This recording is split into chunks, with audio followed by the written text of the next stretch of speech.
Algunas veces, las autoridades ante una situación que ponga en riesgo a una niña, niño o adolescente tienen que dictar medidas de protección de forma inmediata y o urgente.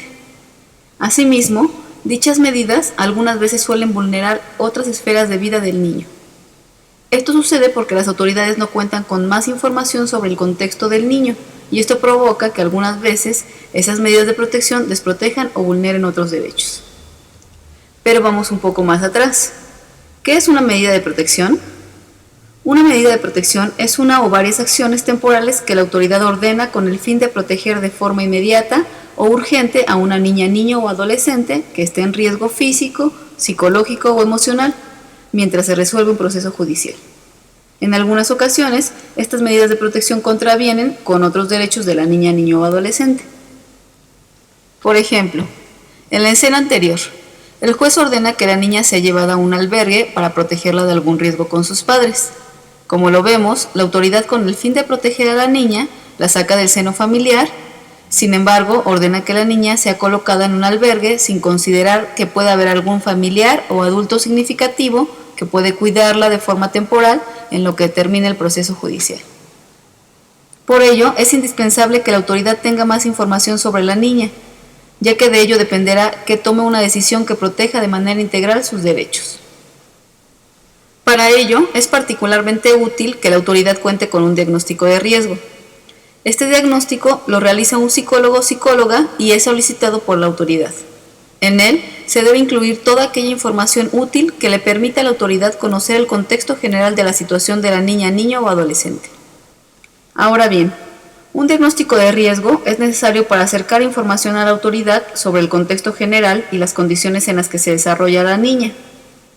Además, este diagnóstico sirve como recomendación a la autoridad sobre los adultos con los que puede vivir la niña de forma temporal, sobre qué tan aptos son los padres para cuidar a la niña y qué tanto se debe de obligar o vigilar a la familia para que proteja y atienda a su hija de forma adecuada.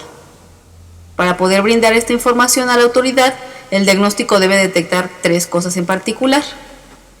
1. Los recursos familiares y comunitarios con los que cuenta la familia. Esto quiere decir, ¿qué otro adulto o familiar o miembro de la comunidad pudiera hacerse cargo de la niña de forma temporal o bien apoyar a la familia en el cuidado de la niña mientras la mamá o papá realizan otras actividades? Número 2. El riesgo para la integridad física, emocional o psicológica para la niña, niño o adolescente. Esto no tiene nada que ver con conocer a detalle la situación o evento que ha vivido la niña, sino la situación general en la que se encuentra y qué de esto puede afectar o poner en riesgo a la niña. Número 3.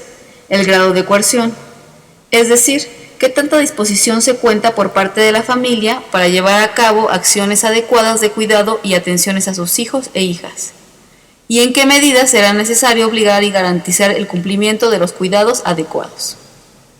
El método general para realizar un diagnóstico de riesgo que permita obtener esta información consta de 2 breves intervenciones, una con el niño, niña o adolescente y otra con la familia o con los adultos responsables. Veamos algunos aspectos de la entrevista con la niña, niño o adolescente. Esta intervención tiene que llevarse a cabo como una plática informal. Es ideal que se realice en un espacio cómodo, privado y sin distractores. Esta entrevista se trata más de escuchar y observar que de cuestionar. La finalidad de esta intervención es conocer quiénes son los adultos significativos para la niña, los miedos o temores que pueda tener y conocer el contexto general de la situación que atraviesa la niña. Es muy importante reiterar que no se requieren conocer detalles sobre el evento vivido por el niño, sino más bien el contexto en el que se desarrolla. Esto nos permitirá conocer qué es necesario hacer para protegerla de forma adecuada. Ahora veamos el diagnóstico con la familia.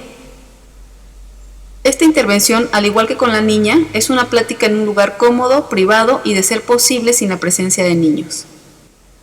Durante esta plática no se debe juzgar u opinar sobre ninguna situación que los padres externen. Se trata de comprender las condiciones de vida en las que se desarrolla la familia, para poder ofrecer información que aporte a la autoridad una comprensión general del entorno de la familia. Hay 3 objetivos en la entrevista con la familia. El primero es conocer el grado de negación o aceptación de la problemática vivida por la niña, niño o adolescente. Esto es un indicador importante con respecto a las capacidades de protección. El segundo objetivo es detectar de manera general la capacidad y estado emocional de los adultos con relación a sus posibilidades de brindar la atención que requiere la niña. Finalmente, se busca conocer los recursos comunitarios y o familiares. Hay que identificar cuáles son las redes de apoyo con las que cuenta la familia, para que en caso de requerirse, se tengan identificados los adultos que podrían cuidar de forma temporal a la niña o bien apoyar en el cuidado de estos. Al integrar un diagnóstico con estas características, la autoridad podrá decidir de forma adecuada las acciones que se llevarán a cabo, tomando en consideración todas las esferas de vida de la niña y protegiendo integralmente sus derechos. Así, se dictarán las medidas de protección acorde y en armonización con la integralidad de derechos.